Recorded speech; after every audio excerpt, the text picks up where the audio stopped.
3 years after graduation, I was waiting tables at a restaurant when I happened to run into some of my old classmates having a private dinner there. The moment they saw me carrying trays, they burst out laughing. My old rival Elliot sneered that I was a useless nobody, then pulled out $50 and tossed it in front of me, telling me to lick the food scraps off his shoe. Clean my shoe, and that 50's yours. Even my ex-girlfriend joined in to humiliate me. I can't believe this is what you've become 3 years after graduation, Chase. Good thing I dumped you when I did. I'd hate to be the girlfriend of some broke loser. Elliot and a few others pinned me to the floor, forcing me to kneel and even bark like a dog. My ex clapped her hands, laughing. Chase, you really do look like a dog when you're on your knees. Then, the restaurant manager rushed in. The moment he saw me, his face went pale with shock.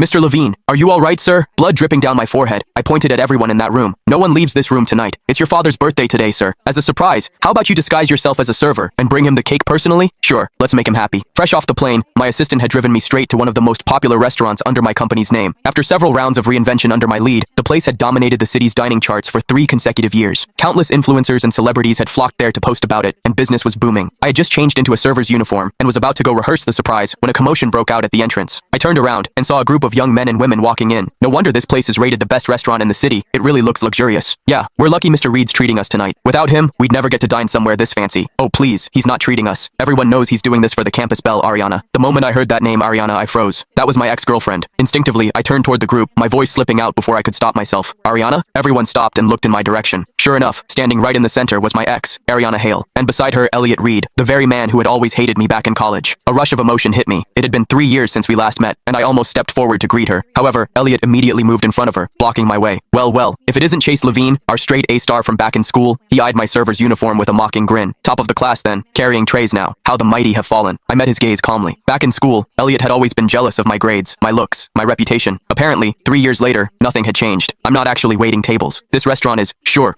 Keep telling yourself that, he interrupted loudly, cutting me off right in front of Ariana. You embarrassed to admit it or something? His snide tone made the others burst into laughter. I hadn't expected this bunch to still be so childish after all these years. Taking a deep breath, I said evenly, "You're mistaken, Elliot. I'm only wearing this uniform for the night." I thought that would clear things up. Instead, laughter rippled through the group again. Ariana's best friend, Cleo Indy, stepped forward, shoved me aside and sneered, "Oh please, Chase, drop the act. Just wearing it for a bit? What's next? You're not a server, but the janitor. Clearly, you're only saying this because you don't want Ariana to see how pathetic you've become. We all remember how you begged her for 3 days straight after she dumped you." Her words hit me like a slap. I turned instinctively toward Ariana, only to find her glaring back at me with pure disdain. Then, she slipped her arm through Elliot's and said coldly, "Chase, don't tell me you're still hung up on me. Save yourself the trouble. Elliot's my boyfriend now." Her words stopped me cold. Back in college, Ariana had told me more than once how much she despised Elliot. She used to say he was arrogant, entitled, and utterly shameless, always throwing his family's wealth around, and playing with women as if they were toys. And now, that same scumbag had somehow become her boyfriend. I could hardly believe that the sweet, innocent girl, who once stood by my side, had turned into someone like this. I didn't want to say anything more. I turned to leave, but Elliot stepped in front of me with a grin.